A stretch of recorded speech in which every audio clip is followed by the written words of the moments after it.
Olá, olá! Seja bem-vindo a mais uma edição do podcast Garimpo Sustentável. Se você está assistindo pela primeira vez, me apresento. Meu nome é Johnny Everson. Tenho a honra de apresentar este podcast que tem o objetivo de colocar na mesa de discussão, trazer à tona uma pauta muito importante para toda a sociedade e que, pelo menos ao nosso entendimento, não é discutido da forma que deveria, tanto pelo poder público quanto pelo segundo setor, pelo setor empresarial, mas especialmente com a participação da sociedade.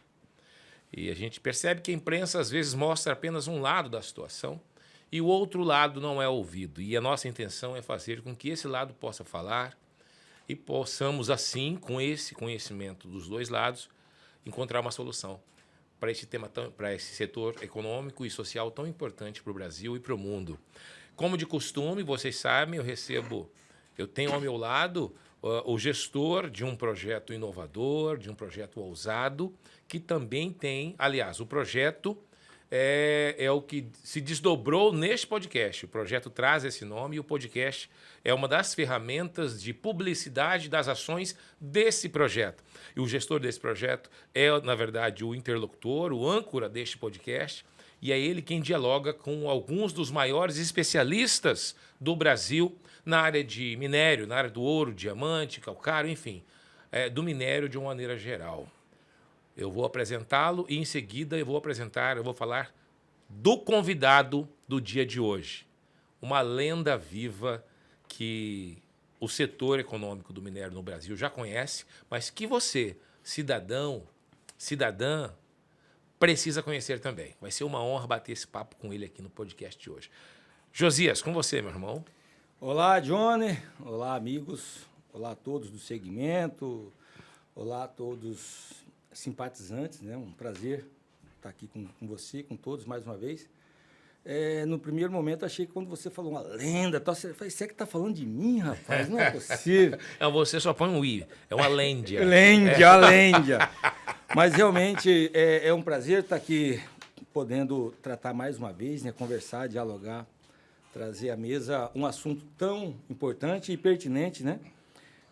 Que faz parte da nossa vida por tanto tempo. Né? Eu confesso que esse nosso entrevistado hoje, ele me despertou interesse pelo segmento, né? Eu sou um jovem advogado, não tive a oportunidade de advogar ainda nenhuma vez, porque começou o projeto logo em seguida. Já nasceu dentro dessa questão. Dentro da questão, e hoje eu sou um pós-graduando na área de Direito Ambiental e Minerário, devido ao conhecimento que dificilmente a gente vai conseguir fazer frente a 1% do que esse nosso amigo tem de formação, de conhecimento. E o mais importante, a simplicidade com que ele trata o assunto tão complexo. Né? Isso aí que deixa a gente bem alegre de estar fazendo parte dessa equipe na qual a gente é capitaneado por ele. Então, um prazer que a gente siga aí nessa caminhada árdua e que Deus nos abençoe e nos ilumine, né? Que a gente consiga aí obter ao final do projeto, ou pelo menos plantar uma sementezinha inicial aí desse projeto tão bom e importante para toda a sociedade. Um prazer. É isso aí, Josias. Obrigado. Então, olha, normalmente eu dou uma lida na biografia, no currículo e falo aqui com as minhas próprias palavras. Você vai passar um dia inteiro para ler o currículo. Exatamente. Eu pedi para a nossa equipe aqui de comunicação e de assessoria dar uma sintetizada no currículo, no histórico, né? E eu vou ler para também não deixar nada para trás. Pela primeira vez eu vou ler o currículo de alguém aqui, mas é porque essa pessoa merece toda essa respeitabilidade. Formou em Geologia com a segunda turma do curso da UFMT, concluiu o mestrado estudando mineralizações auríferas da região de Peixoto de Azevedo em 1990, dando continuidade em seu trabalho quando conseguiu o título de doutor em 2007. Foi assessor e diretor técnico da Metamate, onde hoje ocupa o cargo de chefe dos escritórios regionais, assumindo a responsabilidade por Alta Floresta, Nova Bandeirantes e Guarantã do Norte. Suas principais áreas de pesquisa são o mapeamento geológico, mineralizações auríferas, recuperação de áreas degradadas e regularização e ordenamento das atividades garimpeiras no estado de Mato Grosso. Em 2019, seu trabalho realizado em Novo Astro, região de Nova Bandeirantes, Mato Grosso, desencadeou não só a regularização da Vila Garimpeira, como serviu de projeto piloto para o trabalho hoje conhecido como Garimpo Sustentável. Estou falando de ninguém mais, ninguém menos que professor doutor Antônio João. Seja bem-vindo, é uma honra estar aqui com o senhor e o microfone do podcast Evento Legal. Garimpo Sustentável está à sua disposição, professor. Boa tarde a todos os ouvintes, as pessoas que estão participando desse podcast, né? Sou grato pelas palavras, pelas referências, né, que foram me dadas, né? Mas, na verdade, a gente tem um histórico de trabalho de 41 anos na Metamate, sempre voltado para a questão da pequena mineração. E, tendo a pequena mineração, esse tema garimpagem no Mato Grosso é um fato real, né, que a gente vem acompanhando há anos, conflitos, quer com empresas mineradoras, quer com questões envolvendo áreas de conservação, mas sempre tentando trabalhar no sentido de mostrar para a sociedade que é possível essas pessoas, essas comunidades garimpeiras, realmente trabalharem de forma organizada e ordeira, como é o interesse da maior parte desses garimpeiros, né, que atuam no Mato Grosso. Né? Perfeito. Professor, a gente está envolvido com o projeto Garimpo Sustentável, o que nos honra, e aqui eu falo como consultor da Cor de Mato, mas eu, particularmente, sou leigo no assunto e tenho certeza que muitas pessoas que estão lá em suas casas também têm muita curiosidade sobre esse tema. Nós, durante as postagens que rotineiramente a gente faz pelos canais das redes sociais da Cor de Mato, alguns seguidores entram e fazem alguns comentários, questionamentos e postam algumas dúvidas, e uma delas é a seguinte: garimpo sustentável, isso existe ou isso é um sonho? Aí eu pergunto para o senhor, no seu ponto de vista, o que permite com que possamos usar essa expressão garimpo sustentável do ponto de vista ambiental e do ponto de vista social? Quais são os critérios que precisam ser atendidos para que esse garimpo possa usar esse título? Então, é uma boa pergunta e merece muitas reflexões. Na verdade, quando você retoma no passado do Mato Grosso, quer do próprio surgimento de Cuiabá, em função dos bandeirantes que chegaram à procura de índios e depois descobriram ouro e gerou a Vila de Cuiabá, a primeira capital, Vila Bela, enfim, tudo relacionado à primeira fase de exploração de ouro pelos bandeirantes, né? Inclusive o reconhecimento do domínio de Portugal sobre essa região, que fez com que o Tratado de Tordesilhas fosse desrespeitado. Enfim, tudo isso é um marco, né, da atividade mineradora. O Mato Grosso existe em função da existência de minério e dessas pessoas que aqui vieram e fincaram a bandeira portuguesa e fizeram com que essas terras fossem reconhecidas como pertencentes a Portugal e hoje ao Brasil. E a gente vê com surpresa hoje, lá em São Paulo, as pessoas fazendo manifestações contra os bandeirantes. Né? As pessoas não têm noção de que isso tem que ser olhado dentro do devido processo histórico. Se alguma coisa equivocada ocorreu naquele momento de prear índio, isso aí aconteceu no mundo inteiro, não foi só no Brasil, faz parte da humanidade, essa Sim. questão de escravidão. Naturalmente, hoje a gente olha isso com olhos críticos, né? Com olhos de condenação, mas isso fez parte A gente não tem que ter a visão histórica, né? Da reologia dos fatos, né? Entendeu? E a gente nota com surpresa esse desconhecimento de grande parte da população urbana de que, muitas vezes, para você desenvolver, por exemplo, para existir populações hoje em Mato Grosso ou na Amazônia, foi necessário abrir estradas, foi necessário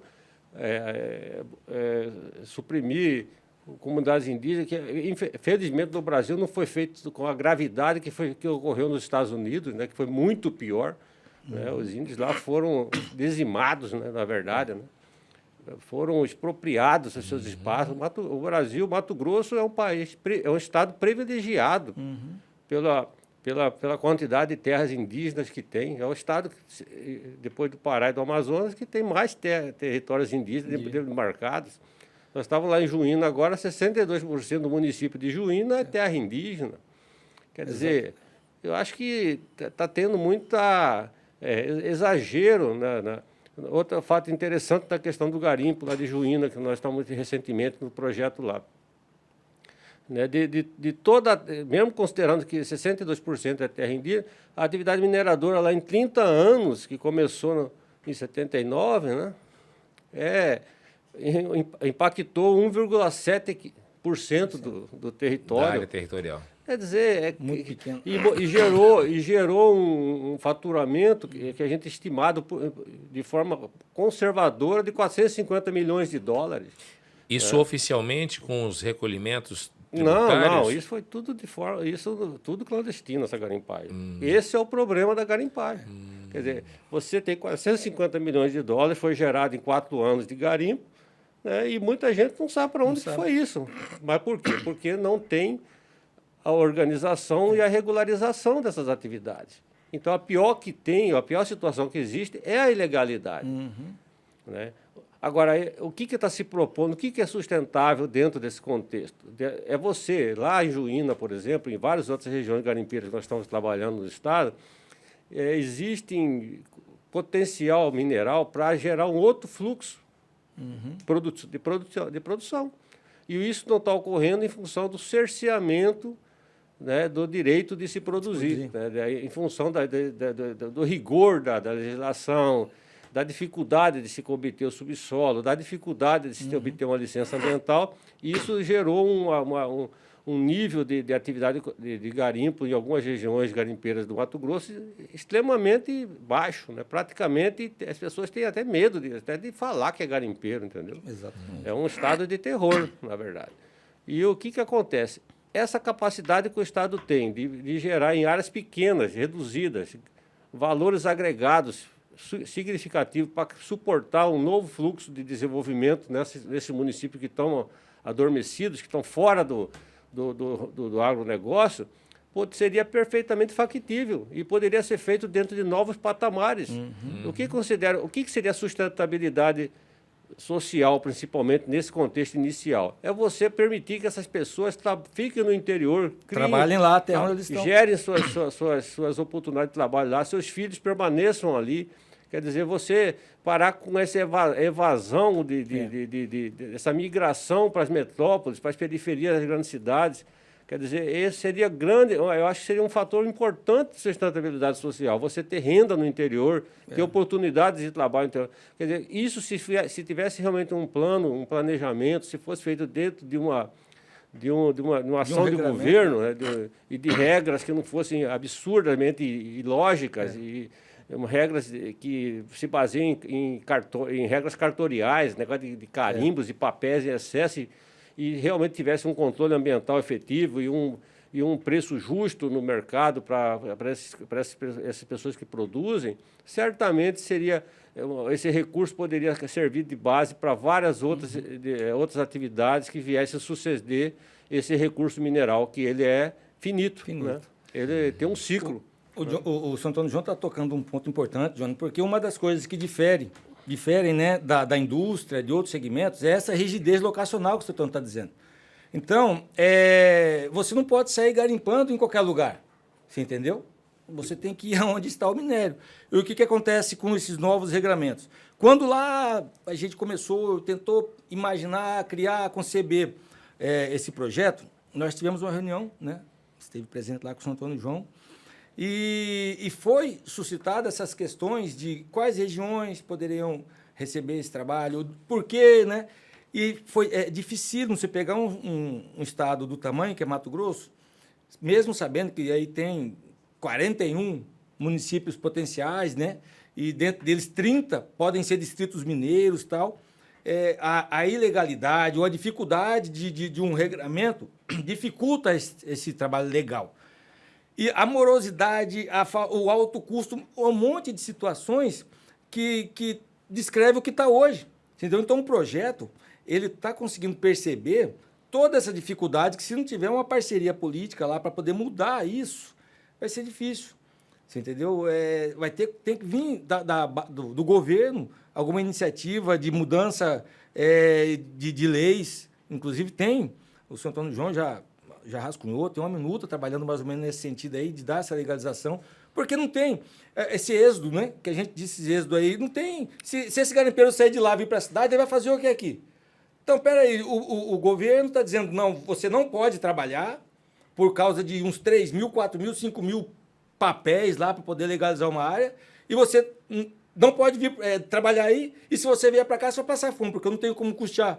Então, tem que encontrar um ponto de equilíbrio entre isso aí. E uma das formas que a gente enxerga é legalizar, desburocratizar, né, senhor Antônio João? Simplificar, né? Isso. E baratear os custos. Baratear os custos, você entendeu? E essa rigidez locacional isso. E é um procedimento, um processo de licenciamento, um sistema de licenciamento ambiental mais inteligente, que seja mais efetivo no que diz respeito às práticas de controle ambiental no campo, na atividade, do que a parte teórica, conceitual de papéis, de formato de o que se pretende fazer, o que é projeto. Está faltando realmente essa percepção de que o efetivo controle ambiental ele pode ser feito quer através do órgão ambiental, uma visitas periódicas, como em função do fortalecimento das organizações, das cooperativas que atuam no setor. Exato. E essas cooperativas serem um fator determinante desse controle de responsabilidade social e de preços justos, enfim. Está faltando uma delegação de competências. Tá muito, é igual o setor mineral, a questão da ANM é outra situação vexatória, né? É o setor mais centralizado do Brasil, né? Tudo depende de uma outorga feita em Brasília. Excesso de burocracia. Excesso de burocracia.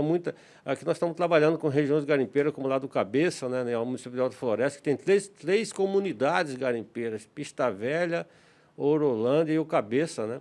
Onde residem pelo menos 200 famílias de garimpeiros.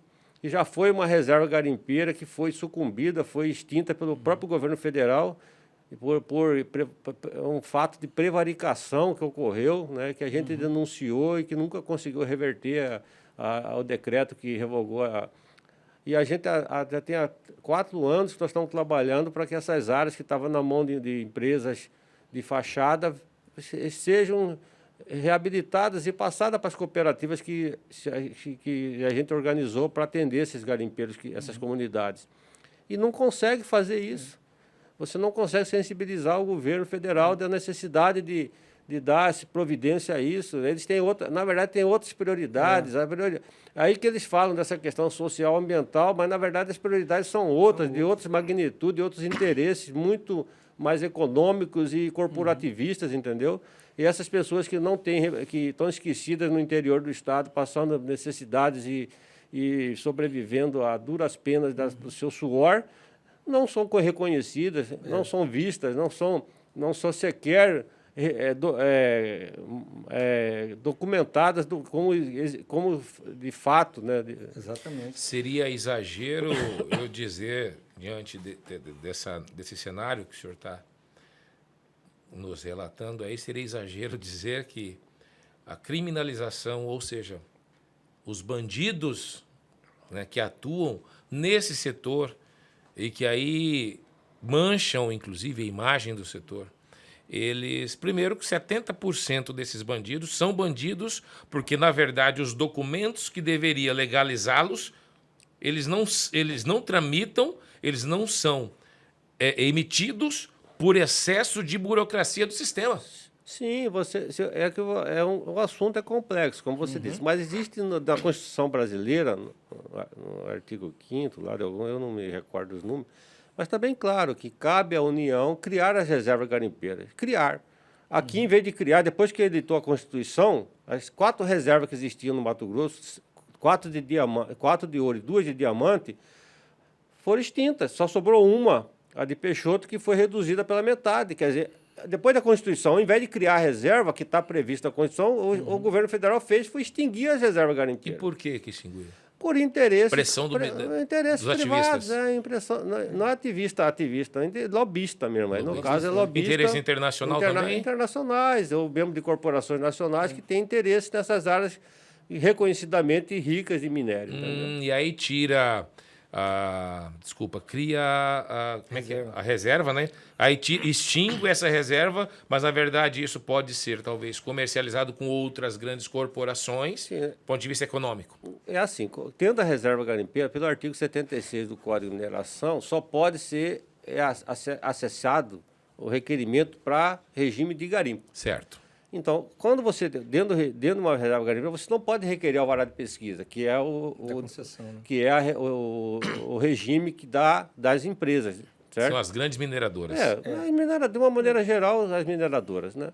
Mas então, quando você abre a reserva garimpeira, né, você faculta qualquer um requerer, entendeu? E você, de certa forma, tira uma reserva do garimpeiro, né? Porque a partir do momento que você tem uma reserva, o acesso pelo artigo 76, é através de um requerimento de lavra garimpeira, ou pessoa física ou pessoa jurídica, cooperativa, certo? Entendi. Entendeu? Então, isso dificulta. E hoje o que acontece? Essas regiões garimpeiras que foram extintas, todas elas nós temos um problema. A única que nós conseguimos regularizar foi Peixoto, porque tem a reserva garimpeira lá ainda. Apesar de ter reduzida pela metade a área, continua tendo 300 mil hectares de reserva garimpeira. Então, deixa eu ver se eu entendi. Às vezes eu posso estar até fazendo pergunta boba aqui, mas Não, talvez seja esse mesmo meu papel, porque, como eu, muitos brasileiros que não entendem nada do garimpo, nada desse setor econômico, eles formam uma opinião contrária ao setor por ouvir só o outro lado, que a gente quer exatamente... Né? E que a sociedade, a gente não quer passar a mão na cabeça de ninguém, mas a gente quer que a justiça impere. Então, assim, tem muita gente que está trabalhando com garimpo aí, está sendo julgado como alguém que está sendo um contraventor da legislação, mas ele está sendo porque o sistema que deveria emitir o seu documento de trabalho está travado, está parado, inclusive atendendo talvez aí interesses escusos, como já foi dito aqui. E tem muita ilicitude, né? Por exemplo, nós conseguimos reverter a situação de Peixoto de Azevedo, que estava cheio de requerimentos de empresa dentro da área, lá de alvará dentro da área de Peixoto, da reserva garimpeira. A gente fez um requerimento informativo, até um deputado federal de São Paulo que fez esse requerimento informativo para o Ministério em 2011, 2012, né, contestando por que a ANM estava permitindo o requerimento de pesquisa dentro de reserva garimpeira lá no norte do Mato Grosso. E aí um entendido de legislação lá da ANM, um procurador, respondeu, que eles são obrigados a responder 5 quesitos que nós formulamos nesse requerimento informativo, que tinha um parecer da Procuradoria-Geral do DNPM, que é o atual ANM, que facultava a eles dar... Aí, simplesmente, a gente perguntou, fez um questionamento, depois que veio essa resposta do requerimento, se um parecer de procurador é maior do que lei, porque o Código de Mineração é uma lei. Né? Entendeu? E aí eles foram obrigados a não mais emitir, mas no Tapajós acontece isso, está cheio de alvará de pesquisa dentro da reserva de garimpo do Tapajós, porque lá ninguém provocou esse questionamento, entendeu? Professor Antônio João, seria uma dica para o setor do garimpo? Talvez não seja, talvez a minha pergunta já tenha até uma resposta, né? Mas seria uma dica de evolução nesse setor, seguir os passos dos empreendedores, dos empresários do agronegócio, que há poucos anos atrás foram pauta de programas nacionais, onde entregaram um prêmio para o nosso ex-governador, o prêmio Motosserra de Ouro, e aí todo mundo criticava o agronegócio como simplesmente fosse um setor que só agredia o meio ambiente, desmatava, queimava, etc. e tal. Hoje o agronegócio tem uma das maiores bancadas no Congresso. Hoje o agronegócio é uma das principais clientes dos veículos de comunicação, porque fazem publicidade muito bem feita. E hoje o agronegócio é amado pelos brasileiros e hoje o agronegócio, inclusive, é o responsável pelo nosso sucesso do PIB nacional. Então, a gente sabe que o minério talvez movimente tanto quanto ou quase a mesma coisa que o agronegócio. Mas ninguém enxerga isso no minério. Aliás, ninguém entende que isso aqui é minério. Ninguém entende que isso aqui é minério. Falta publicidade? Falta gente na bancada do Congresso? Você tem razão. Essa questão por que passa a mineração no Brasil é em função fundamentalmente da falta de representação política do setor, né, na sua essência, e de falta de interlocução com a sociedade. Né? A sociedade, para começar, esse dia nós estávamos nesse evento que teve lá em Guarantã, a gente fez uma homenagem para o geólogo, falando isso. O geólogo é um ser que vive no sertão, só no meio do mato campo, aí, né, trabalhando, né? E ninguém sabe o que ele faz, na verdade, né? O que um geólogo faz, o que um engenheiro de minas faz. Poucas pessoas têm esse conhecimento, né? Então, a própria profissional é isolado da questão urbana, né? Da convivência urbana, né? Poucas escolas têm disciplinas relacionadas. Você tem geografia, história, física, mas não tem geologia, né? Em algumas escolas de São Paulo, que foi recentemente inserida no currículo, né? Tudo isso leva a essa situação de desconhecimento e que, por trás desse desconhecimento, tem todo um movimento contrário a uma atividade que, na verdade, ela é essencial.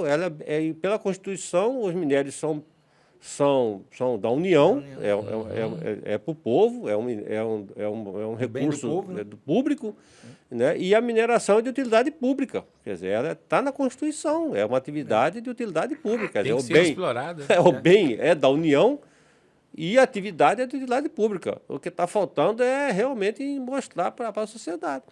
Você comentou essa situação do agronegócio, que realmente é algo fantástico, e a gente acompanhou isso nesses últimos 20 anos, né? Essa transformação. Mas é muito importante você falar, Mato Grosso tem essa pujança, produz essa safra fantástica de produtos que são voltados principalmente para exportação, né? Soja, milho e algodão, né? Numa área de 12 milhões de hectares. E gera aí um superávit da ordem de 18 bilhões de dólares por ano, né? Um pouco mais, um pouco menos, que eu não sou bom muito, mas é nessa grandeza, certo? Carajás, o ferro de Carajás no Pará, numa área de 7 mil hectares, também gera 18 bilhões de dólares. Quer dizer, você numa área de 12 milhões de hectares gera 18 bilhões de exportação. Lá é 7 mil hectares e gera também a mesma grandeza. Quer dizer, só que o povo não sabe disso. Né? Tá, tudo bem, envolve em termos de emprego, de retorno social, tudo bem, mas do ponto de vista financeiro... Agora você imagina o impacto ambiental nesses 12 milhões de hectares, né? Não vamos falar do Cerrado, não vamos criticar, porque isso aí não é a crítica, não é. Mas são 12 milhões de hectares que foram derrubados para plantar lavoura. Exatamente. Né? E lá é uma área de 7 mil hectares. Você faz a relação proporcional, você vai ver o tamanho, em termos de impacto ambiental, é zero. A mineração é zero. Exatamente. Tá certo? Enzo Antônio, fazendo um paralelo, traçando um paralelo, um comparativo do agronegócio com esse trabalho que a gente está desenvolvendo, o senhor acha que tem esse garimpo artesanal, rudimentar, se for pensar em matéria de políticas públicas, pode fazer um comparativo com a agricultura familiar? Tem como trabalhar mais ou menos assim, pensar políticas igual foi pensado para a agricultura familiar? Uma boa pergunta. Quando eu comecei a trabalhar nessas regiões garimpeiras do Mato Grosso, como lá no caso de Apiacás, né? Um caso, o município de Apiacás. Né? Só lá no garimpo do Satélite, tinham 3 comunidades garimpeiras, quando eu comecei a trabalhar, com pista de avião, com uma verdadeira vila, né? Hoje só tinha... No Satélite tinha 3 comunidades, no Planeta tem o Mutum, na Casa Branca tinha no Chimari, né? Quando o garimpo começou a declinar em função do preço do ouro, que teve um período entre 94 a 2004, que o preço do ouro, 10 anos, que o preço do ouro praticamente chegou no fundo do poço. Então, muita gente, é uma questão de oferta e procura, questão de mercado, e isso tem que ser... Por isso que existem os ciclos econômicos, né, que a gente já passou por vários ciclos no Brasil, tanto agrícola, mineral, enfim. Faz parte, é uma questão macroeconômica mundial. Então, o que acontece? Nesse intervalo, quando houve esse arrefecimento da atividade mineral, nesses 10 anos, de 94 a 2004 aproximadamente, muitas dessas comunidades foram se extinguindo mesmo, algumas em função dos teores ser baixo, o preço muito baixo, e foram se esvaziando. E as fazendas essas terras que eram de comunidades garimpeiras tradicionais, foram tomadas por fazendeiros. Tomadas literalmente, na verdade, porque, na verdade, a posse, o domínio eram desses garimpeiros, certo? Então, o Estado foi omisso também nisso, porque não procurou fazer assentamentos de garimpeiros, ou reservas, a União fazer com que essas reservas garimpeiras também fossem reconhecidas fundiariamente, como de posse dos garimpeiros. Então, o Estado brasileiro, tanto a União como o Estado federativo, foi omisso e largou essas pessoas hoje reféns de situações que a gente enfrenta uma situação dessa no Guaporé, onde uma comunidade, simplesmente uma vila de garimpeiros, lá na Copropol, uma cooperativa que o governador Dante deu o subsolo para eles, negociou com a Santelina, fez uma vila, chegou simplesmente um artista lá, falou que a terra era dele, mandou derrubar a vila dos garimpeiros, e hoje eles estão acampados na beira da estrada. Então, essas injustiças, a mídia não mostra, ninguém mostra. Só quem está vivenciando isso sabe o quanto que essas comunidades tradicionais sofrem por não serem reconhecidas e legitimadas, entendeu? Você nota pior ainda, né? Quando esse projeto surgiu, assim, a ideia desse projeto, foi no sentido de resgatar algumas comunidades que ainda a gente acredita que possam ser resgatadas do ponto de vista cultural, de seus valores, de suas práticas de trabalho. E por trás disso, o que está? Um Estado que não oferece alternativas para eles. Um Estado que só vai lá, você tem acompanhado, o Estado só chega para cobrar, prender, tomar e coisas piores, entendeu? Né? Então, nós realmente precisamos de um Estado cidadão, que essas pessoas sejam integradas e respeitadas, essas comunidades. E eu acho que esse é o importante desse projeto. A sustentabilidade desse projeto está nisso aí, de buscar resgatar comunidades esquecidas e abandonadas. Essa questão do garimpo mais mecanizado, mas é um segundo momento, mas nesse momento o que nós buscamos é esse resgate. Né? Um reconhecimento, dignidade, né? Valor histórico, enfim. Isso. Tá certo. Quando a gente chega nas regiões, Johnny, a primeira coisa que a gente faz é perceber no exército a gente chama de antigão, entendeu? Então é pegar essas pessoas que já têm uma raiz ali, porque além de história que eles detêm ali, eles são aquilo, você entendeu? Eles não estão aventurando ali, vou pegar um ourinho. Não, eles já estão enraizados. Por isso que não está impossível de se imaginar um novo momento para garimpagem no estado, porque a gente conseguiu fazer um recorte, vai conseguir fazer um recorte de Santo Antônio João, dessas regiões garimpeiras, de modo que tenha condições de atender. Outra coisa importante nesse contexto. Como o Estado, a União é omissa, que é ela que deveria criar as reservas garimpeiras, e se criasse as reservas garimpeiras, grande parte do problema estaria resolvido, porque o subsolo, de certa forma, seria resgatado para as cooperativas de garimpeiros, ou para quem trabalhasse em regime de PLG, correto? Nós estamos propondo que o Estado de Mato Grosso reconheça e delimite regiões garimpeiras tradicionais, porque o Estado não pode criar reserva, que é uma prerrogativa, toda a competência de legislar é da União. Então, como o Estado não pode legislar criando uma reserva garimpeira, ele vai simplesmente reconhecer e delimitar regiões garimpeiras tradicionais onde atuam comunidades garimpeiras tradicionais, entendeu? Esse é o escopo principal desse projeto. É um reconhecimento do Estado que existem essas regiões e que elas merecem um tratamento diferenciado do ponto de vista social, econômico e do licenciamento ambiental, que é o mais importante. O mais importante. Nisso, Johnny, tem nessas viagens, nessas pesquisas que nós temos feito aí, tem surpresas. Por exemplo, tem relatos aí de região que está documentada do início da exploração de 73, eu acho, ali o caso do Juruena e Santo Antônio João, que, na verdade, em conversa com um garimpeiro antigo lá, tem relatos de 48, varação. Ele cita que, na verdade, o garimpo começou em 48. 47, 48, e ele vem cronologicamente narrando. Ele contou a história que o garimpo do Juruena foi descoberto na verdade, antigamente, nesse ciclo de ouro da Amazônia, tinha a figura do explorador. O explorador era um cidadão que morava ou em Alta Floresta ou em Itaituba, né, que tinha capital e financiava a pesquisa de minério, descoberta de ouro, entendeu? Dentro da Amazônia, em áreas ínvias. Aí os caras faziam varação de 100 quilômetros e aí achava o ouro, aí fazia uma derrubada para fazer uma pista de avião e aí começava a exploração. Então, assim que surgiu o garimpo do Juruena em 47, o pessoal saiu de Itaituba, de barco pelo Juruena, descobriu ouro na foz do Arrasto, que é o rio, é um córrego que lena para o rio Juruena, né?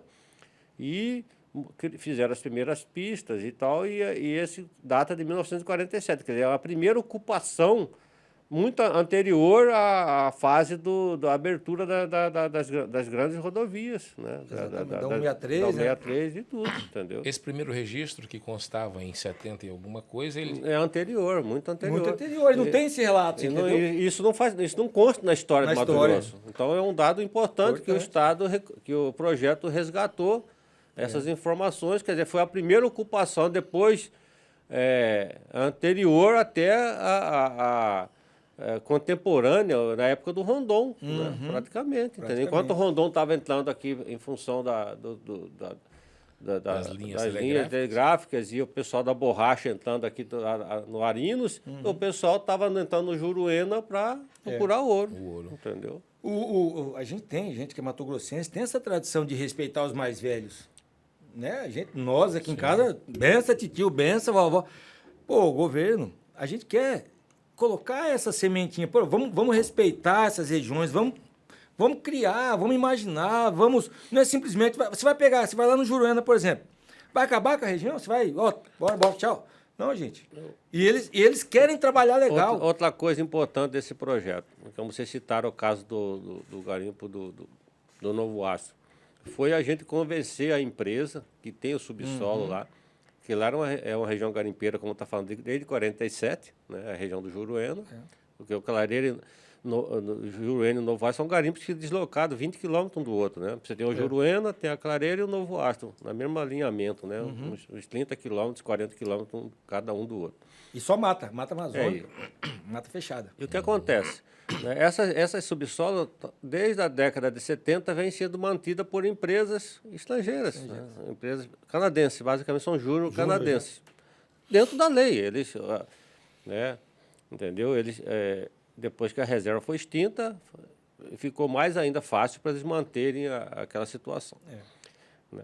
O que acontece? Nós convencemos esse pessoal dessas empresas a abrir para o Novo Astro e também agora abrir para o Juruena, quer dizer, eles selecionaram as áreas que ele tem os alvos.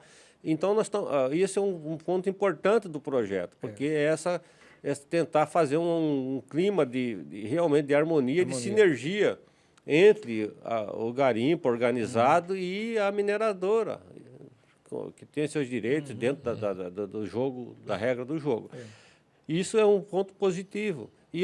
Enfim, mas tem outras áreas. No Cabeça nós não conseguimos evoluir, porque não houve pela parte do DNPM, da ANM, um entendimento de que era necessário agilizar esse processo. Que as pessoas estão trabalhando ilegal, que querem trabalhar legal. Aí você vai no garimpo do Apiacás, a empresa Júnior que está lá também tem outro procedimento. Também uma Júnior que opera na Bolsa do Canadá, da Austrália, não sei bem, né? É a Canadá, enfim. E ela não quer conversa, entendeu? Então, a gente já já tentou dialogar, já tentou achar caminhos e não consegue.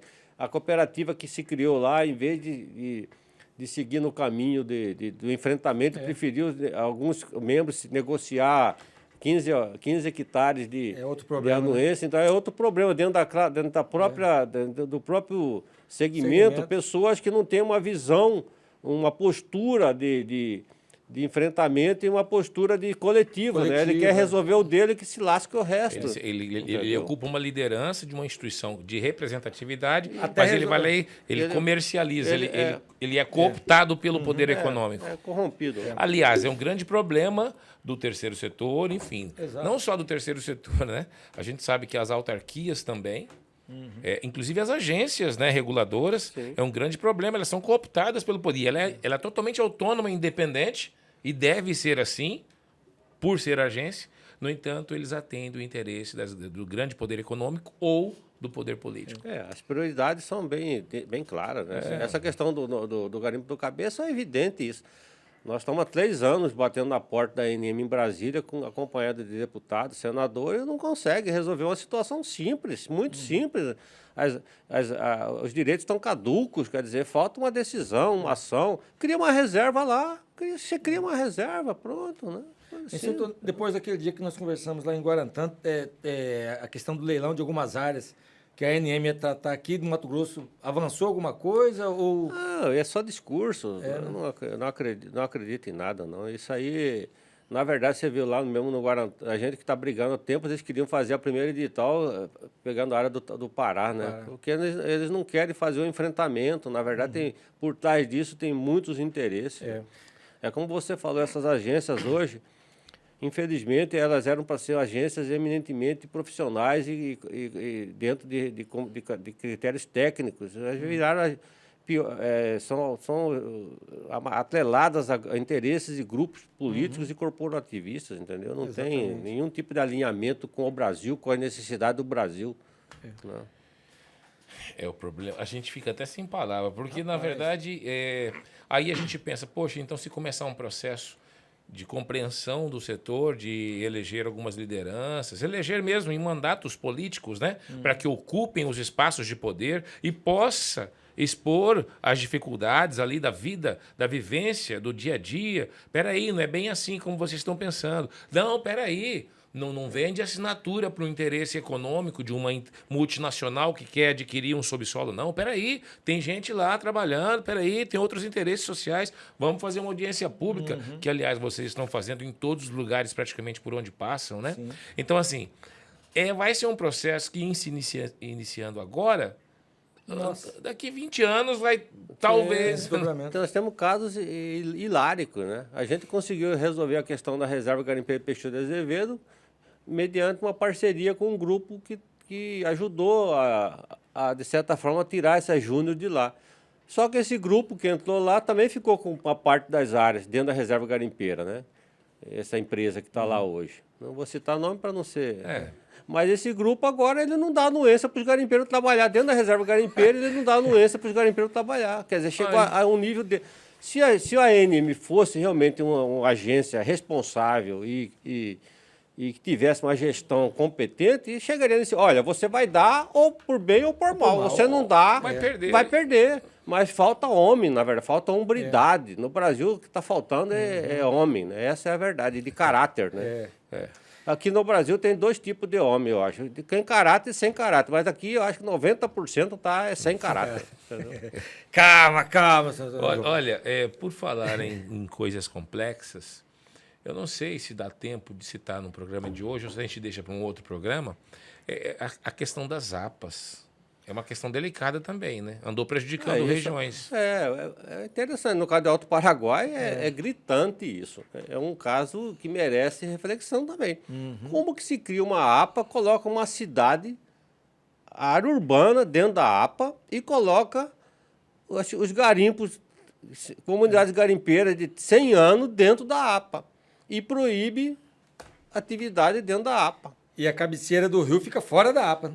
Não, está dentro da APA. Tá dentro da APA. E está previsto também que a atividade agrícola precisaria de licenciamento ambiental dentro da APA. né? Mas, mas como a atividade agrícola lá é dos barões da soja, pode...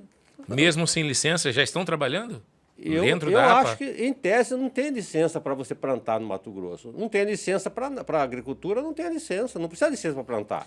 Então, seria redundante pedir licença para uma atividade que, em tese, Que não exige licença. É ridículo, né?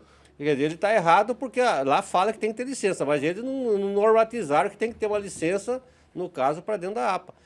É muito interessante até é bom você falar, por exemplo, essa safra do Mato Grosso, desses 12 milhões de hectares, desses 3 produtos agrícolas, é 450 milhões de litros de defensivos por ano. Que é jogado na terra. E cada cidadão mato-grossense, per capita, é responsável por 156 litros de defensivos. Você também recebe per capita, certo? E isso é feito sem nenhum tipo de licenciamento. Agora, se o garimpeiro for pego com 1 grama de mercúrio, está preso, porque é crime. Então, entendeu? A gente chegou a tocar nesse assunto, professor Antônio, em outras reuniões, e aí é exatamente isso que a gente pensa. Assim, eu acho que tudo bem. A licença é o que torna o trabalho de determinado profissional legal. Ou a falta da licença é o que torna ilegal. E aí muitos estão sendo presos, muitas máquinas estão sendo queimadas, muitos patrimônios, equipamentos com dificuldade adquiridos para o trabalho ali daquela empresa, daquele empreendedor na área do minério, digamos assim, o garimpeiro. Ela é simplesmente queimada porque às vezes ele não tem uma licença, uma PLG. E essa PLG, às vezes, ela não sai, aliás, às vezes não. Pelo que eu estou entendendo, ela não sai porque existe uma morosidade no processo, um excesso de burocracia. E você está tocando outro ponto importante. Porque, na verdade, Mato Grosso, quando a gente vê essa questão de queimar máquinas, são raros casos no Mato Grosso. Aconteceu em Aripuanã, um tempo atrás, agora alguma coisa dentro do Nova Lacerda, no Sararé, mais alguma coisa no Parque do Juruena, mais máquinas que estavam lá dentro, mas são casos raros e isolados. Né? O que a gente vê na mídia, essa questão de queima de máquina, repercussão é no Pará, principalmente no Pará. E aí isso se cria uma grande confusão, porque a garimpagem no Mato Grosso, eminentemente ela toda, com raras exceções, ela não está em área de conservação, ela não está em terra indígena, ela não está no rio, ela não está em floresta. Então existe um excesso de rigor aqui no Mato Grosso, porque ela está em áreas realmente que são áreas consolidadas de garimpagem de 40 a 100 anos. E não tem por que ter tanta frescura com esse licenciamento, entendeu? O que a gente vê na floresta, lá que acontece no Pará, é uma situação atípica de lá, dessa região de lá. E a gente, o Mato Grosso, o garimpeiro de Mato Grosso, é penalizado por isso. Porque pagando o pato porque é tratado da mesma forma como se fosse a situação que ocorre lá no Pará, entendeu? E se for analisar de maneira E lá no Pará, eles também são vítimas. A reserva garimpeira do Tapajós é a maior reserva garimpeira do Brasil e ela está ativa. Ela foi criada na década de 80 pelo ministro das Minas e Energia, tá certo? Por um decreto do Ministério das Minas e Energia. Ela é maior que o estado do Alagoas e maior que o estado do Sergipe. Caramba. E o que aconteceu com essa reserva garimpeira? Na década de 90, 2000, se criaram 5 grandes unidades de conservação lá dentro.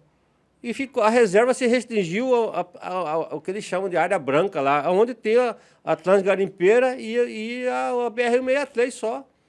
Quer dizer, praticamente 10% da reserva hoje, 90% da reserva garimpeira virou reserva ambiental. Quer dizer, houve uma inversão total. Como que um governo que cria uma reserva garimpeira e depois cria uma reserva ambiental em cima?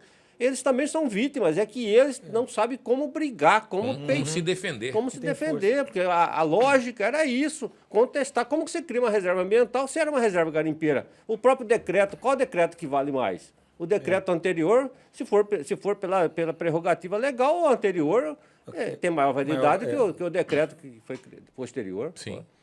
Né? Então está faltando, mostra como que falta consciência e conhecimento para poder até fazer o enfrentamento. Exatamente. Nós tivemos, Sr. Antônio João, recentemente reunidos ali com o substituto da coordenadora de mineração da SEMA. Como é o nome dele? Sander. Parece que ele atendeu vocês muito bem. Nos atendeu muito bem, né? Mas o que acontece? Que até vou perguntar para o Sr. Antônio João. Eu perguntei para ele, Sander, existe a possibilidade, como que é o corpo físico, né, de servidores da SEMA para esse trabalho de enfrentamento e trabalho que tem de campo? Ele falou, Josias, nós não temos funcionário. São poucos funcionários, né, tal, e justificou lá. Sr. Antônio, a gente percebe que o município tem muitas, se não todas as informações necessárias de quem são os seus munícipes, né? Quem são e o que eles sofrem lá. É muito difícil, é impossível a gente conseguir descentralizar ou fazer um trabalho nesse sentido, de modo que o resultado, via Estado, seja mais coerente e seja mais rápido, mais célere, para resolver um problema desse pequeno garimpeiro que está sofrendo lá na ponta? Tem duas situações que poderiam ser trabalhadas aqui, né, para se equacionar essa situação que você falou, de levar o licenciamento para mais próximo da atividade. Né? Uma situação seria a SEMA ter regionais que realmente pudessem emitir licença. Quer dizer, tem regional em Alta Floresta, tem regional em Juína, mas eles não têm competência para emitir licença. Então é tudo central. É igual a ANM. Tem a ANM aqui em Cuiabá, mas não serve para nada. Tudo é em Brasília. Então não serve para nada, tá certo? Só de enfeite. Né? É a mesma situação. Você tem a regional que para estar lá só para fazer de conta, ou então só para prender, punir, tomar, papel de polícia. Não aconteceu em Alto Paraguai agora recente, né? Isso. Então, essa é a situação. É fazer regional realmente que funcione como regional, que faça a emissão da licença e possa até acompanhar esse projeto de uma forma mais razoável, que está ali mais perto, não é verdade? Exatamente. Não precisa sair um técnico daqui e apoiar lá. Mas as coisas são feitas para não funcionar mesmo, né? A gente já sabe disso. Infelizmente. Outra situação que o Estado do Pará e o Estado da Bahia avançaram é que a Lei Complementar 140, 2011, ela facultou que os conselhos estaduais definissem aquelas atividades que pudessem ser municipalizadas, que pudessem ser feito o licenciamento pelo município. O Pará, até 500 hectares de PLG, de lavra garimpeira, pode ser feito pelo município, sem problema nenhum. O licenciamento ou só o cadastro dos garimpeiros? Não, licenciamento é feito pelo município. O Consema de lá passou para o município um monte de situações lá. Até pelo tamanho gigantesco do Pará, que também não o Mato Grosso não fica atrás. Não fica atrás. Né?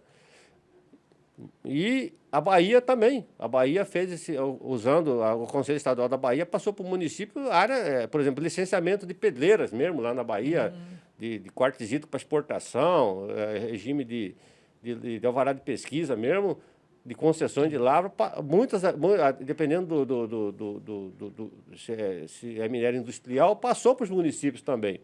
Quer dizer, então a Pará, a Minas também fez uma legislação específica, criando um licenciamento simplificado para muitas atividades, que é um simples cadastro. O licenciamento simplificado na Bahia, em Minas, é um cadastro, você faz um autodeclaratório, entendeu? Então, dos 5 estados mineradores do Brasil, Minas, Pará, Goiás, Bahia e Mato Grosso, só o Goiás também tem uma legislação já específica, só o Mato Grosso que está na pré-história aqui. Está realmente no tempos sombrios, né? Entendeu? Exatamente. E a solução disso está lá na SEMA. A solução disso está no governo, né? Fazer leis, fazer um novo sistema de licenciamento, fazer leis que, como os outros estados fizeram, fazer o dever de casa para o povo que quer trabalhar poder trabalhar. Só isso. E esse projeto de lei já está rascunhado. Aliás, rascunhado não. Está passando por uma pequena atualização, mas ele já está concebido. Não, nós conseguimos esse projeto de lei. É uma ideia, é um rascunho, baseado principalmente nessa questão. O que a gente pensa? Aqui no Mato Grosso, como a questão ambiental, um pouco dessa situação que nós vivemos, é que o Mato Grosso teve uma atuação do segmento ambiental, das organizações ambientais, muito forte, né? Desde a época da Constituição. E isso gerou um estado extremamente ambientalista, né? Até pelo agronegócio, que aqui é um eu potencial acho que internacional, né? Então, de qualquer forma, existe um arcabouço e uma estrutura, tanto no judiciário, no governo, muito forte, né? Resistente. E você não vai romper isso, por exemplo, abrindo. Então, aí a sensibilidade desse projeto foi justamente tentar mostrar das regiões garimpeiras que já são consolidadas, que já têm que são históricas, que delimitadas dentro de um polígono, onde tem eventualmente ainda comunidades remanescentes, dá uma abertura para isso, entendeu? Nós não estamos querendo abrir o estado inteiro, porque senão, se você falar que vai abrir para dentro de então, nós estamos tentando colocar algum tipo de entendimento que faculte ou aprovar uma lei que dê uma abertura, entendeu? Para o licenciamento simplificado no estado do Mato Grosso. Permite o trabalho digno e seguro. Esse licenciamento simplificado ele seria mais célere, mais barato, né, Sr. Antônio? Não, nós estamos propondo dentro desse projeto é o seguinte, para o artesanal, para o manual, para esse pessoal realmente dessas comunidades que ainda mais resilientes, né, seria um cadastro. E, eventualmente, a licença pode ser feita pela SEMA, né? Uma licença autodeclaratória, né?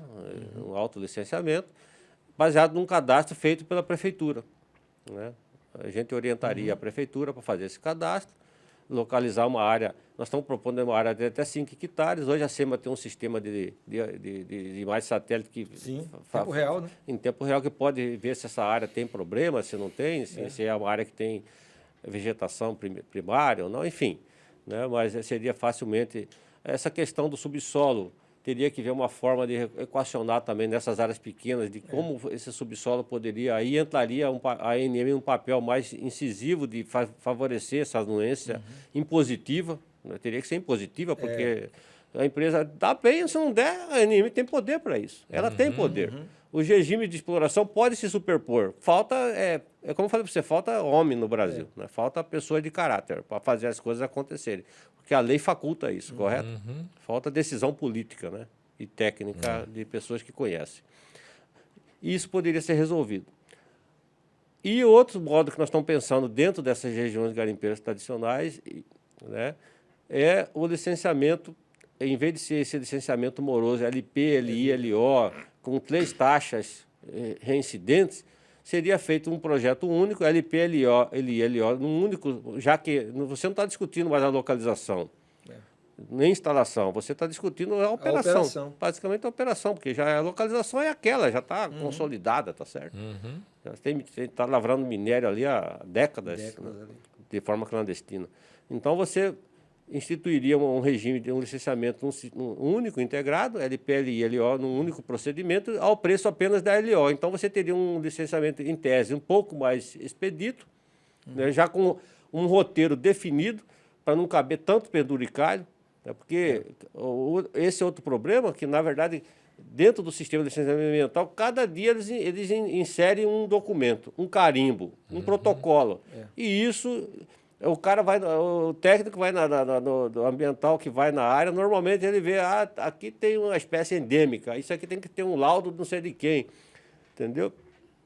Vira uma bola de neve que não tem fim. Então, o entendimento de que é uma região garimpeira, que realmente é algo pequeno, localizado, restrito, e teria essa faculdade de ter um licenciamento mais simplificado, certo? Mais barato.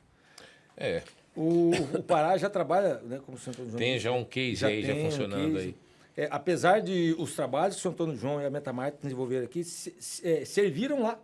Eles copiaram e colocaram em prática. E aqui ainda está... A experiência nossa aqui é muito antiga, né? Na verdade, a primeira licença ambiental que a gente conseguiu trabalhar aqui juntamente com a SEMA, naquela época tinha uma interação muito maior com a SEMA, né? A Metamart e enfim... E foi em Poconé. A primeira licença de garimpo que saiu no Mato Grosso foi em Poconé, em 1995. Né? Licença de garimpo em 95.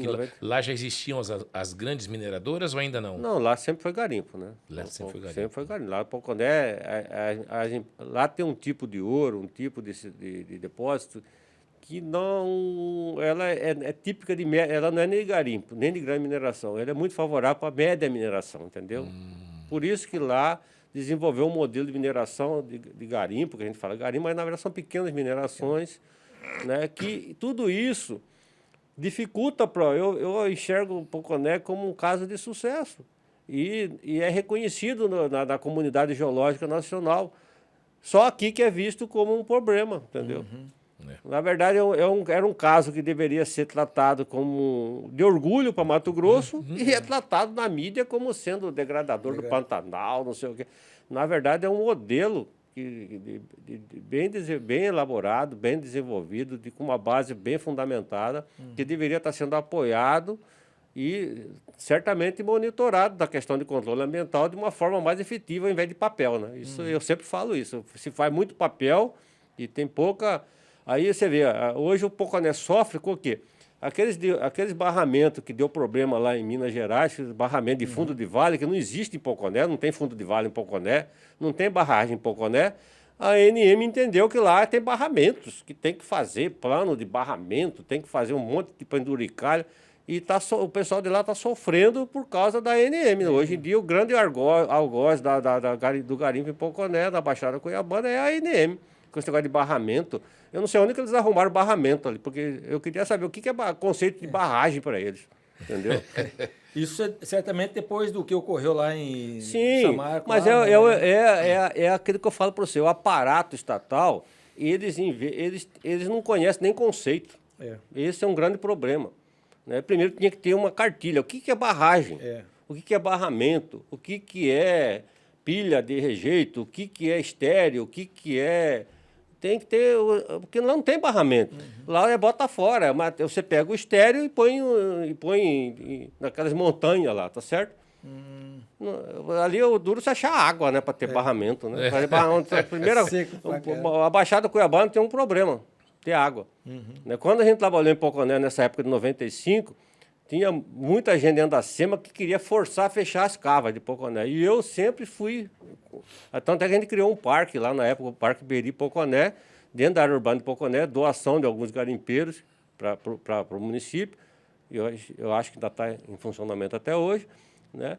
E o que a gente foi tentar mostrar para ele que aquela cava que tinha lá dentro do parque deveria ser preservada. Uma lâmina d'água, fazer harmonizar a paisagem, enfim, porque a gente entende que uma região que tem 6, 7 meses de déficit hídrico, com precipitações quase zero, uma água que você expõe, uma água de qualidade, armazenada, é um bem.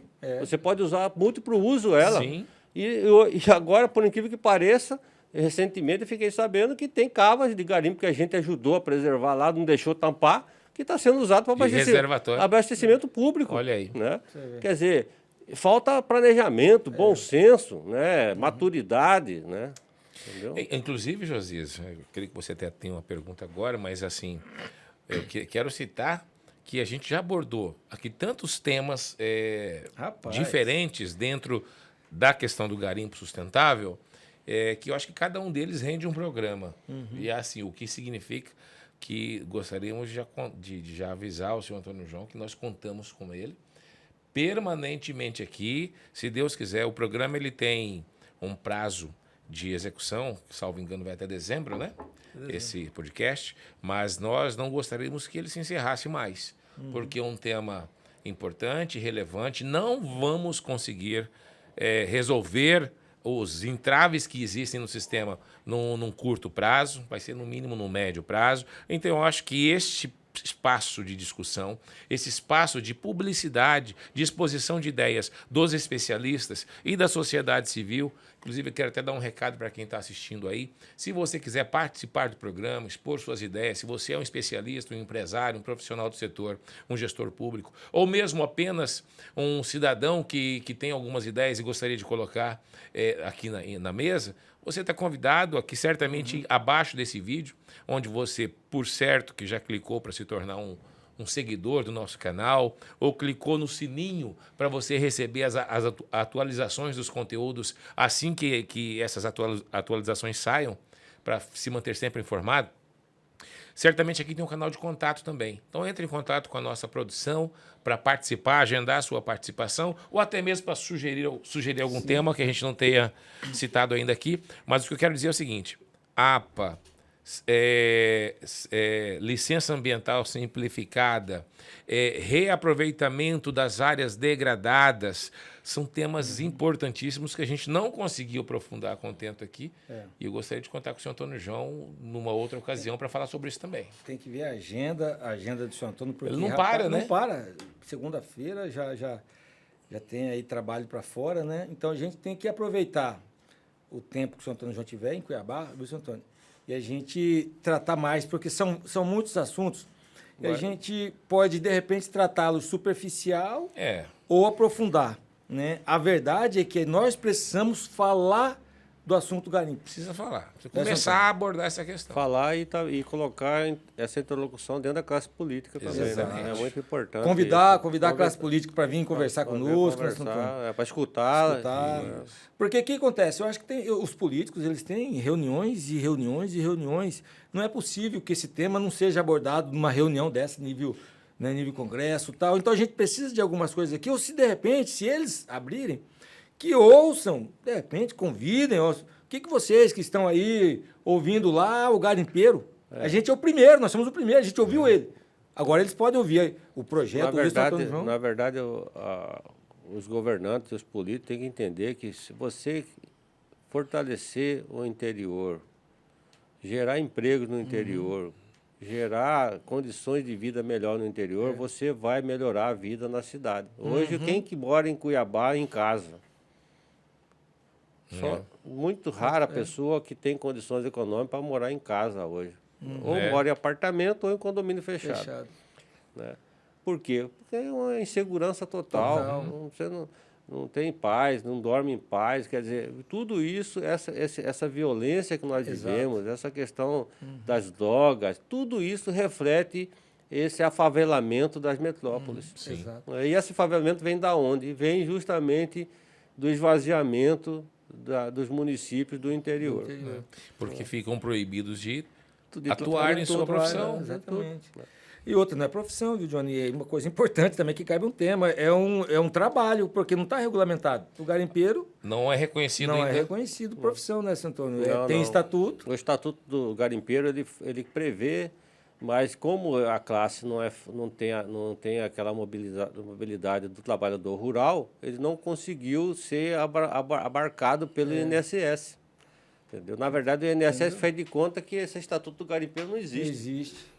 Mas, na verdade, é uma lei e que ela institui a profissão do garimpeiro. Só que, como você não tem como recolher como garimpeiro, não foi normatizado nada, e aí só fica a gente falando na mídia, tentando ganhar, aparecer, mas ninguém resolve nada. Na verdade, isso é uma decisão política. A lei está lei. Já tem lei. Já tem a lei.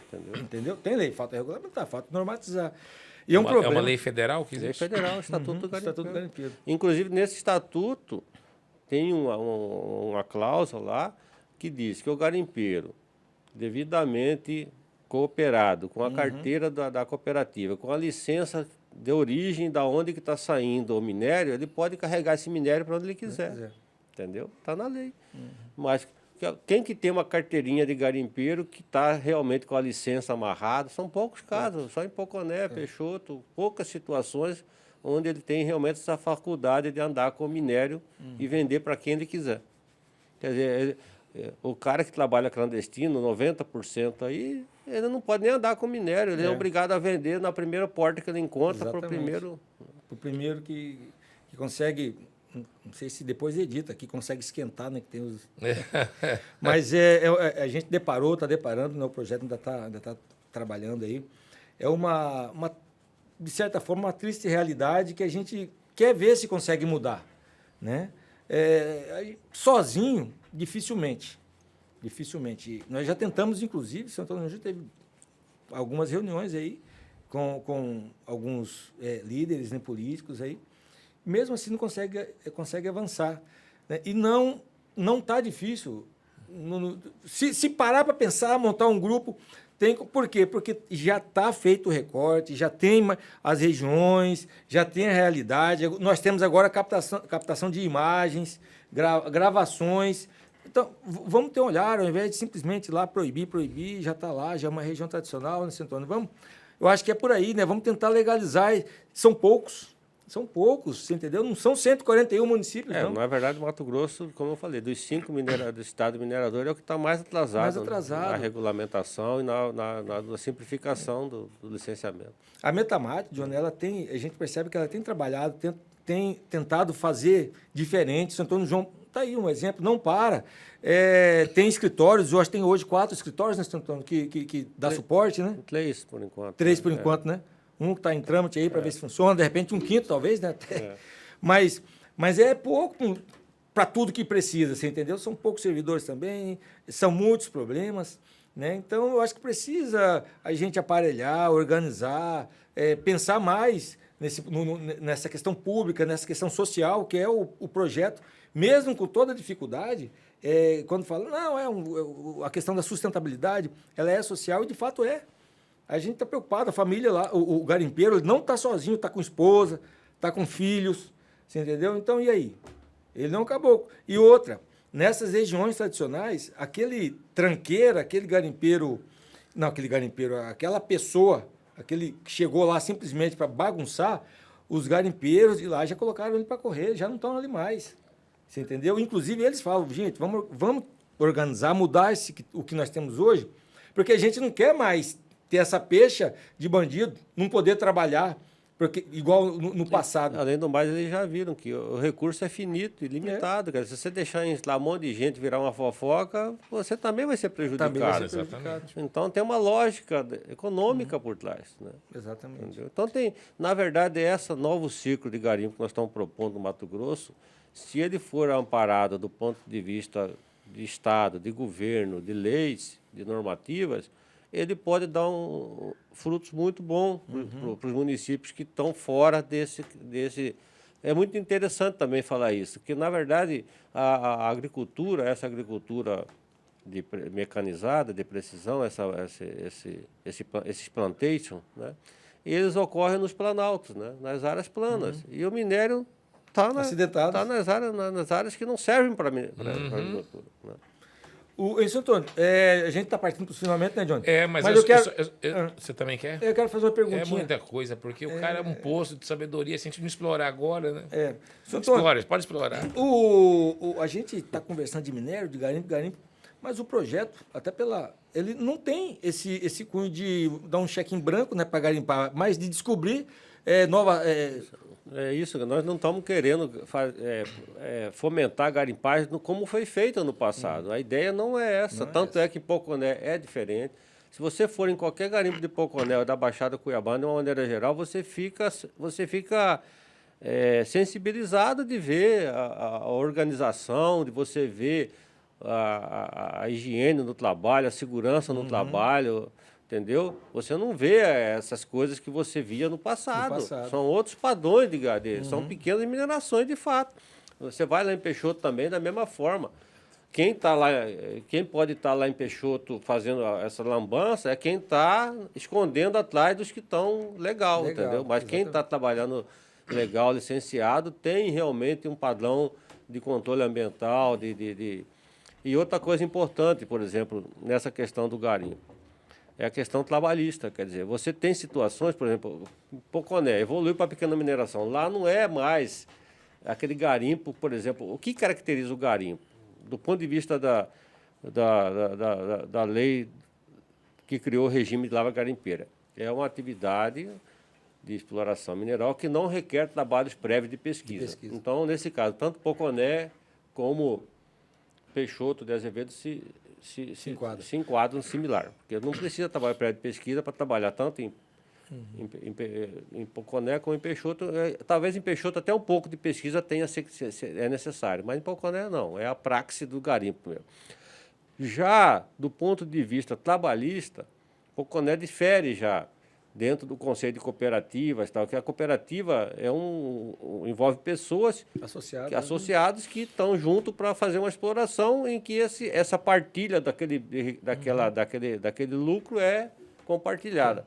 Na verdade, Poconé já não se envolve, não é, nesse sentido já é... Elitista. Já Lá, né? quase todo mundo trabalha em regime de carteira assinada. Diferente da região do Norte do Mato Grosso, de Peixoto e de outras regiões garimpeiras, de lá, onde é feita realmente uma partilha, normalmente de 17% a 20% da produção é dos trabalhadores, tá certo?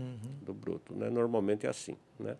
Então, ainda existe uma relação de parceria, né? Realmente típica do cooperativismo e da atividade. Né? E qual é o modelo mais interessante? Eu penso a partilha, né? Partilha, né? Que gera uma possibilidade de que... Não, e você nota bem a questão da renda em Poconé e da renda em Peixoto, né? Peixoto você parece um formigueiro de gente. O mercado está ativo, você vê que está correndo dinheiro na cidade. Dinheiro na praça, E em Poconé você vê que o dinheiro está concentrado, né? Então, realmente, do ponto de vista de distribuir... Socializar. É o caso do agronegócio, né? Extremamente concentrador de renda. Exatamente. Então, esse garimpo, como é feito dessa forma, eu considero ele mais sadio do ponto de vista de distribuição de renda.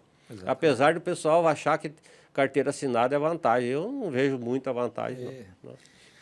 Esse conceito da carteira... Eu sou meio empreendedor. Eu acho que essa nova geração... a minha geração, por exemplo, que nasci em 2003...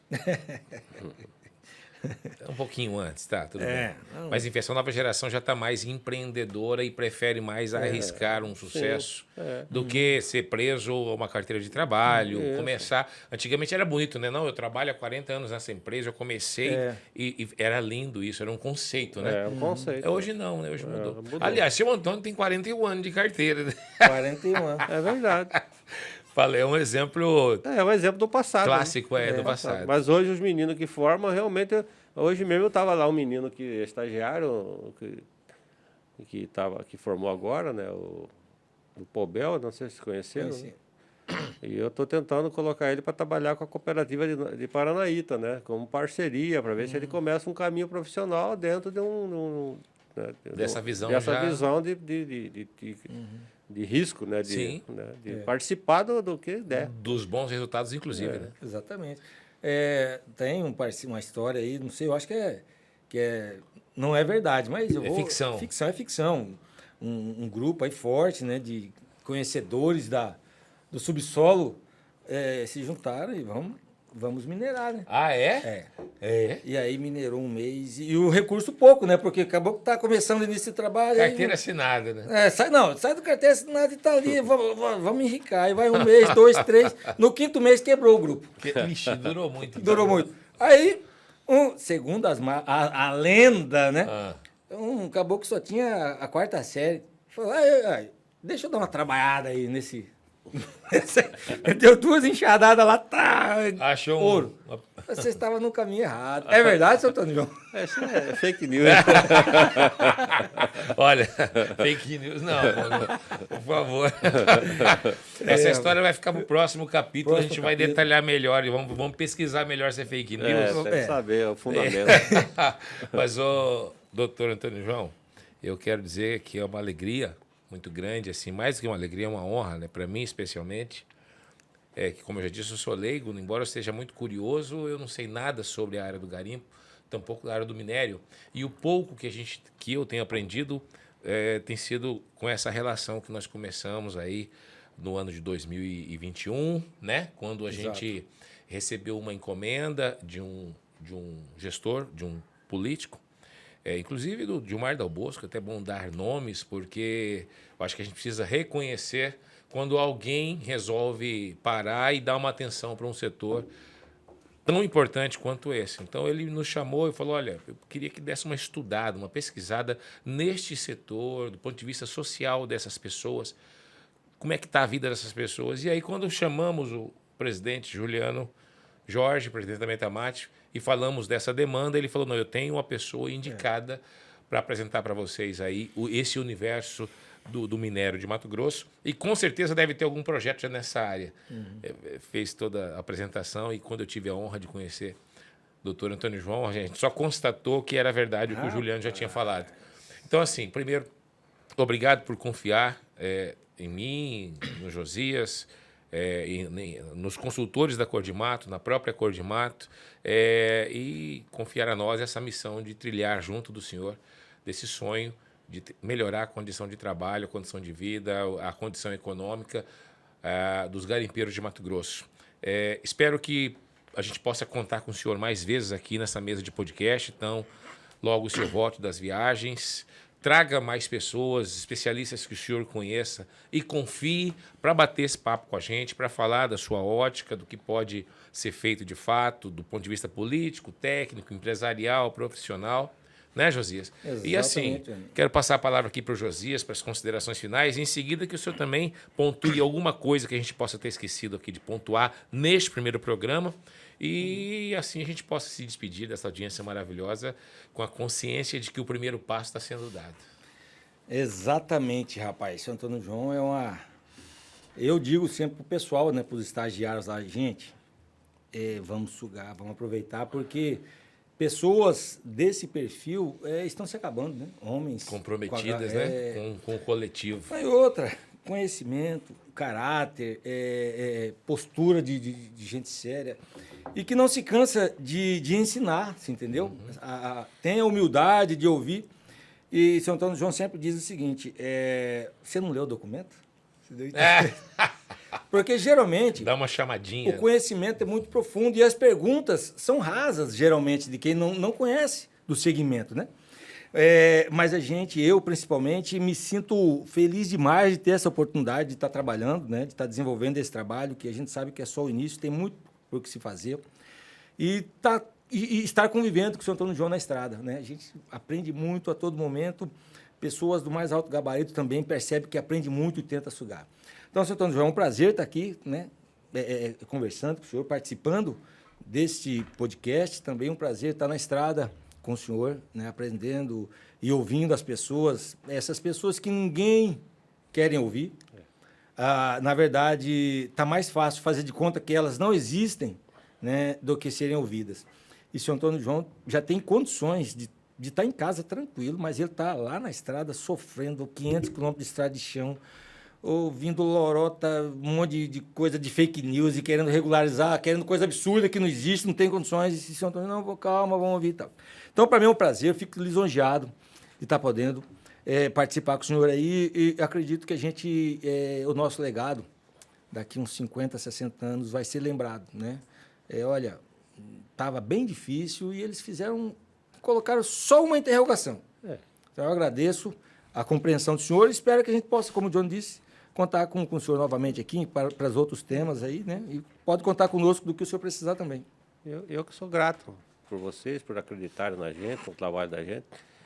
E eu acho que o resultado desse projeto, desse trabalho, da parceria com vocês, é esse documentário, né? Que, na verdade, a gente quer fazer um documentário robusto de como que essas pessoas vivem, do que elas sonham, o que elas pensam, qual que é o universo delas, né?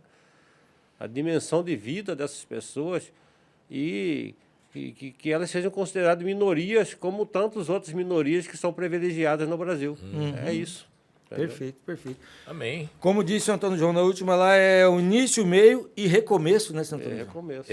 Início, meio e recomeço. Outra coisa que eu achei legal que o senhor Antônio João disse na audiência pública de Juína recente, é assim, a gente não está aqui para ser dono da verdade, não. A gente está aqui para ouvir vocês, para procurar soluções, para pensar junto, né? Exato. E, enfim, eu achei muito legal essa questão, essa demonstração de humildade.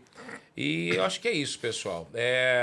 Estivemos aqui reunidos, Dr. Josias, especialista, gestor do projeto Garimpo Sustentável, pela Cor de Mato, Antônio João, doutor Antônio João, geólogo da Metamate, uma pessoa realmente histórica nesse setor de políticas públicas e também responsável, diretor, né, geral, do projeto Garimpo Sustentável, que em breve estará aí nas telas de sua casa, de seu computador, se Deus quiser, dos cinemas, em formato de documentário, que registrou todos os momentos de pesquisa, de trabalho deste primeiro ciclo do projeto. Que ele apresente resultados satisfatórios, ao menos do ponto de vista de que é necessário que se continue trabalhando, né? Existe algo a melhorar pelo próximo, pelas pessoas, pelo setor econômico, e o trabalho precisa continuar.